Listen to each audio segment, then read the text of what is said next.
दोस्तों, कैसे हैं आप सब लोग। उम्मीद करता हूँ आप सब लोग बढ़िया होंगे। दोस्तों, आज हम बात करेंगे टेम्परेरी इंजंक्शन और स्टे ऑर्डर में क्या डिफरेंस है।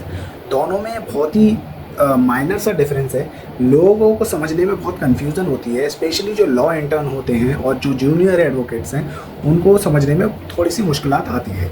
तो टेम्परेरी इंजंक्शन और स्टे ऑर्डर के बारे में जानेंगे इस वीडियो में। तो चलिए शुरू करते हैं, लेट्स बिगिन। तो दोस्तों, सबसे पहले हम बात करते हैं टेम्परेरी इंजंक्शन की। तो दोस्तों, temporary injunction order 39 rule 1-2 of the CPC में जो है इसको डिस्क्राइब किया गया है। तो बेसिकली टेम्परेरी इंजंक्शन क्या होता है इसके बारे में हम जानते हैं।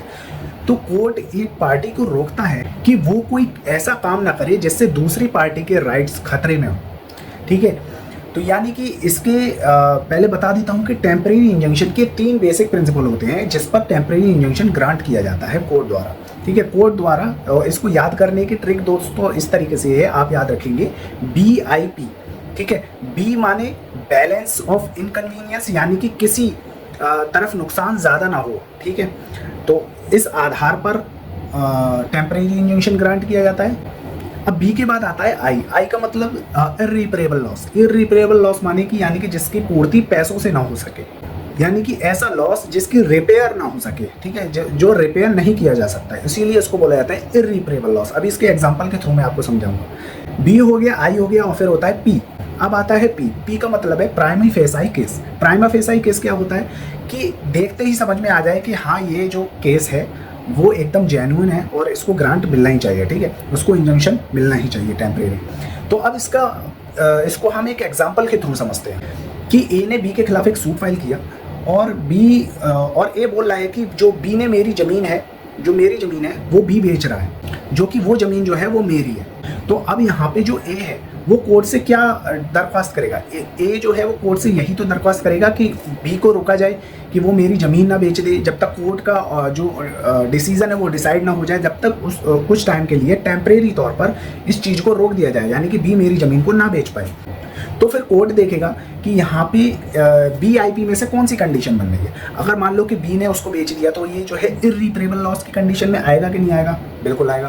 प्राइमा फेसाई क्या होगा, प्राइमा फेसाई अगर उसके पास कोई दस्तावेज जो है वो प्योरली जेन्युइन तरीके से उसको दर्शा रहे हैं कि ये जो पोजीशन है और जो इसका मालिकाना हक है, ऑनरशिप है, वो ए पे ही है। ठीक है, तो वो दूसरी कंडीशन देखेगा। तीसरी कंडीशन जो होगी वो होगी क्या, बी, यानी कि बैलेंस ऑफ इनकन्वीनियंस, के किसी भी तरफ की पार्टी को कोई नुकसान ना हो। ठीक है, तो ये तीनों कंडीशन इसमें मिल रही हैं। तो फिर कोर्ट क्या करेगी कि वो टेम्परेरी इंजंक्शन जो ऑर्डर 39(1)(2) में दिया गया है वो जो है ग्रांट कर देगा। तो यहाँ पे जो कोर्ट है वो जमीन को बेचने से रोक लगा देगा, यानी कि अब जो है कोई भी जमीन को नहीं बेच पाएगा जब तक कोर्ट का फैसला ना आ जाए। तो इसे बोलते हैं टेम्परेरी इंजंक्शन। आई होप आपको ये समझ में आ गया होगा। अब बात करते हैं हम स्टे ऑर्डर की। तो अब हम बात करते हैं स्टे ऑर्डर की। स्टे ऑर्डर का मतलब होता है कि कोर्ट के जो कोर्ट प्रोसीडिंग है और इम्प्लीमेंटेशन है उसको रोकना। यानी कि टेम्परेरी इंजंक्शन में वहाँ पार्टीज को रोक लगाई जा रही थी, लेकिन स्टे ऑर्डर में कोर्ट प्रोसीडिंग को रोका जा रहा है। अब स्टे ऑर्डर का देखिए किस तरीके से है, उसको एक एग्जांपल के थ्रू समझाऊंगा, लेकिन पहले बताता हूँ कि इसकी लीगल प्रोविजन क्या है। तो ये सेक्शन 10 ऑफ द CPC में आता है और उसके बाद सेक्शन 151 इनहेरेंट पावर का यूज करके स्टे ऑर्डर किया जाता है। और ऑर्डर 41 रूल 5 के तहत ऑफ द CPC के तहत भी जो है स्टे ऑर्डर ग्रांट किया जाता है। ये 41(5) क्या कहता है कि अपील फाइल होने पर डिग्री या एग्जीक्यूशन को स्टे कर देना। यानी कि अगर कोई मान लीजिए कि लोअर कोर्ट में अगर मेरा कोई डिसीजन आया और मैं उसकी अपील कर रहा हूँ हायर कोर्ट में, तो हायर कोर्ट में अपील के दौरान मैं जो नीचे की जो प्रोसीडिंग है कोर्ट की, उसको जो है वो क्या कर दूंगा, रोक दूंगा। यानी कि अब जो नीचे की जो अदालत है वो आगे कोई भी इस तरीके का आदेश नहीं देगी जो कि ए के खिलाफ हो जाए। तो उस तरीके से भी स्टे लगाना कोर्ट की प्रोसीडिंग में, यानी कि नीचे वाली अदालत पे रोक लगा देना उसके ऑर्डर्स में। और इसी में आता है सेक्शन 10 ऑफ द CPC जो कि सीधा सीधा एक परिभाषा देता है स्टे ऑफ द सूट। ठीक है, जो कि सेक्शन 10 में है, वो आप पढ़ लीजिएगा। अब इसे हम एक प्रैक्टिकल एग्जाम्पल के थ्रू समझते हैं। ए के फेवर में एक डिग्री पास हो गई, यानी कि कोर्ट का एक आदेश पास हो गया कि बी जो है प्रॉपर्टी को छोड़कर ए को पोजीशन वापस कर दे, पोजीशन जो है वो ए को दे दे। यानी पहले पोजीशन जो है वो बी पर था, उसने कहा कि ए जो है बी जो है वो प्रॉपर्टी पे से हट जाए और ए को जो है वो पोजीशन दे दे। अब बी जो है वो इस डिग्री के खिलाफ क्या करेगा, हायर कोर्ट में अपील करेगा।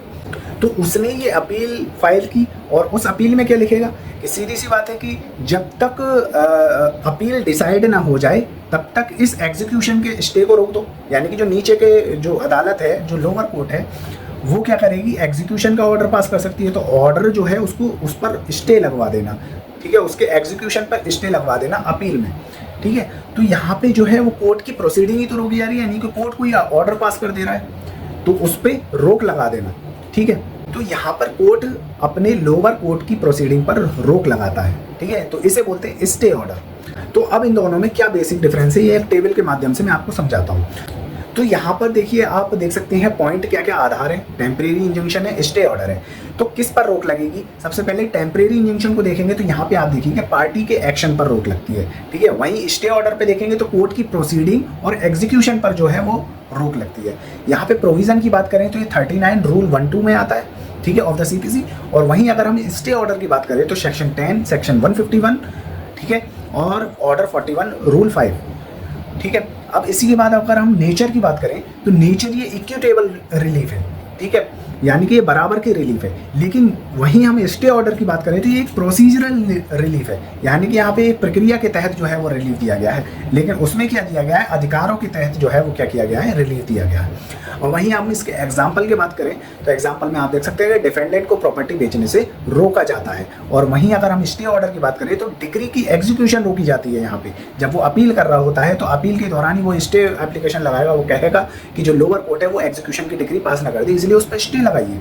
वहीं अगर हम अगेंस्ट की बात करें तो ये अपोजिट पार्टी पे होता है, और ये जो होता है स्टे ऑर्डर वो कोर्ट की प्रोसीडिंग पर लगता है। तो आई होप आपको ये पूरी टेबल समझ में आ गई होगी, और दोस्तों आपको ये पूरा कॉन्सेप्ट समझ में आ गया होगा स्टे ऑर्डर और टेम्परेरी इंजंक्शन के बीच में मेन डिफरेंस क्या है। आई होप अब आप किसी को समझा सकते हैं और अब आपको दिक्कत नहीं होगी, और डेफिनेटली आप इसमें कभी कंफ्यूजन नहीं होंगे। तो आपको वीडियो कैसी लगी कमेंट सेक्शन में जरूर बताइएगा, वीडियो को लाइक जरूर कीजिएगा, और अगर कोई भी दिक्कत हो या कैसी भी प्रॉब्लम हो तो उसको कमेंट में बताइएगा, मैं जरूर उसका आंसर दूंगा। तो वीडियो को लाइक जरूर कीजिएगा। थैंक यू वेरी मच, मिलते हैं अगली वीडियो में, तब तक के लिए सायोनारा, जय हिंद, बाय।